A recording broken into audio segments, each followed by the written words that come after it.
Tahasang iginiit ng Catholic Bishops' Conference of the Philippines o CBCP na hindi lamang dapat mapako sa mga kontratista ang sisi sa katiwalian sa flood control projects. Dapat din umanong managot dito ang mga mambabatas, engineers, auditors at mga padrinong politiko na nakikinabang sa maanumalyang pondo.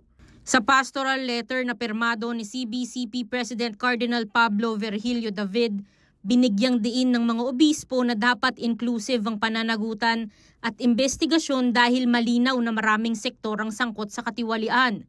Kinuwestiyon din ng CBCP ang kredibilidad ng mga investigasyon dahil ilan umano sa mga mismong nagsisiyasat ay nadadawit sa mga isyong pork insertions na kumakaltas sa budget para sa mahalagang serbisyo gaya ng edukasyon at kalusugan.